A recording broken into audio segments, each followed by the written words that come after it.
ان پر تنقید کا حق آپ کو حاصل ہے، ان سے اختلاف کا حق آپ کو حاصل ہے. وہ حاکم مطلق نہیں ہے، وہ عامل نہیں ہے. آپ کو معلوم ہے کہ حضرت عمر پر ان کے کرتے کے اعتبار سے جو ہے وہ تنقید ہو گئی تھی.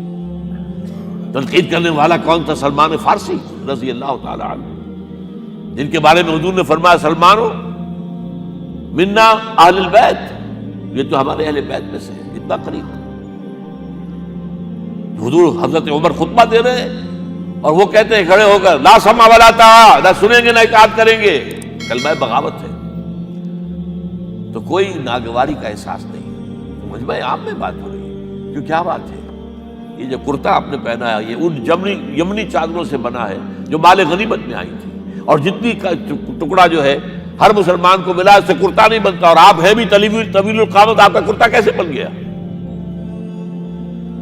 فرماتے ہیں کہ عبداللہ سے، اپنے بیٹے سے، عبداللہ ابن عمر رضی اللہ تعالیٰ عنہ، عبداللہ تم وضاحت کر دو. وہ کھڑے ہو کے کہتے ہیں نہ میرا کرتا بن رہا تھا نہ ابا جان کا، میں نے اپنے حصے کا کپڑا ابا جان کو دیا ہے، اس سے ہی کرتا بنا. الآن نسمع ونطیع، بس اب اس کے بعد آپ فرمائیے، آپ جو کہیں گے سنیں گے اور اطاعت کریں گے. یہ متوازن نظام، نہ ڈکٹیٹریت ہے کہ کوئی بول نہیں سکتا. تم اور حاکم وقت پر تنقید کر رہے ہو اور بربرا کر رہے ہو. ایک عورت پکڑ لیتی ہے حضرت عمر کو رضی اللہ تعالی عنہ. حضرت عمر نے آرڈیننس نافذ کر دیا تھا کہ اتنے سے زیادہ، اتنی رقم سے زیادہ مہر نہیں رکھا جا سکتا. کہ عمر تم کون ہوتے ہو ہمارے حق کے اوپر پابندی لگانے والے؟ جب قرآن میں ہے وَآتَيْتُمْ إِحْدَاهُنَّ قِنْطَارًا، چاہے تم نے اپنی کسی بیوی کو ڈھیروں سونا دیا ہو تب بھی طلاق کی شکل میں واپس نہیں دے سکتے. قنطار کہہ رہا ہے، آپ کون ہیں روکنے والے؟ اور حضرت عمر فرماتے ہیں آج ایک عورت نے عمر کو دین سکھایا، آرڈیننس واپس. اسی طریقے کا معاملہ حضرت عمر کا یہ اجتہاد تھا کہ یہ جو زمینیں اتنی بڑی بڑی جو ہے، سواد، عراق، ایران، مصر سب فتح ہو گئے، چند ہزار صحابہ. اب مطالبہ یہ تھا کہ یہ مال غنیمت ہمارے اندر تقسیم کر دی جائے. جیسے حضور نے غزوہ خیبر میں جو زمینیں تھیں یہودیوں کی وہ مجاہدین میں تقسیم کر دی تھی. دلیل موجود، دلیل بھی سنت رسول سے ہے صلی اللہ علیہ وسلم. حضرت عمر کی حکمت کچھ اور کہہ رہی ہے. یہ بات تو میں اپنے انداز سے کہہ رہا ہوں کہ اگر ایسا ہو گیا تو تاریخ انسانی کی سب سے بڑی جاگیرداری قائم ہو جائے گی. کتنے بڑے بڑے رقبے جو ہے صحابہ کو مل جائے گا. لیکن انہوں نے جو بات بیان کی وہ یہ تھی اگر یہ سارا تقسیم ہو گیا تو بعد میں آنے والوں کے لیے کیا رہے گا، اور جو فوجیں اب ہمیں ایک پورے نظام کے لیے رکھنی پڑے گی ان کو کون سپورٹ کرے گا، ان کے لیے کہاں سے خرچہ آئے گا. تو انہوں نے طے کیا کہ یہ مال جو ہے مال فے ہے، یہ بیت المال کا ہے. جو مال غنیمت ہے وہ صرف وہ ہوگا جو عین محاذ پر حاصل ہوا ہے. ہتھیار ہیں یا بھیڑیں بکریاں ہیں یا اور جانور ہیں، یا وہاں پر جو پکڑے جائیں گے قیدی وہ غلام ہوں گے، وہاں پر اگر عورتیں ہوں گی پکڑی جائیں گی، خریدیں ہوں گی. یہ نہیں کہ پورے ملک جو ہے وہ غلام بنا دیے جائیں اور پورے ملک کی جو زمینیں تقسیم کر دی جائیں. بعض صحابہ کھڑے ہو گئے نہیں. اب حضرت عمر نے ٹریبونل قائم کیا ہے. 5 صحابہ اوس میں سے، 5 خزرج میں سے بیٹھ جائیے. وہاں اپنا بھی وہ پیش کیا نقطہ نظر، باقی لوگوں نے بھی کیا. وہ ٹریبونل نے فیصلہ کیا کہ عمر کی رائے صحیح ہے رضی اللہ تعالیٰ. یہ نظام سید القوم خادمہم، یہ اگر کوئی کہتا، اگر یہ مثالیں نہ ہوتی تو کہتے کیا تمہارا دماغ خراب ہوا ہے، یہ شاعری تو تم نے اچھی کر دی ہے. سید القوم خادمہم کبھی ہوا ہے؟ لیکن عمر نے بن کے دکھایا ہے. رات کے گشت پر ہے اور ایک عورت کے کراہنے کی آواز آئی ہے. معلوم ہوا کہ درد ذہن میں مبتلا ہے اور کوئی اس کے اٹینڈ کرنے والی کوئی خاتون نہیں ہے. گھر سے گئے ہیں، فرسٹ لیڈی اپنی اہلیہ کو لے کر آئے ہیں، انہوں نے اٹینڈ کیا ہے. اور اس کے بعد بچہ ہو گیا تو اندر سے ان کی اہلیہ کا امیر المومنین مبارک ہو بیٹا ہوا ہے.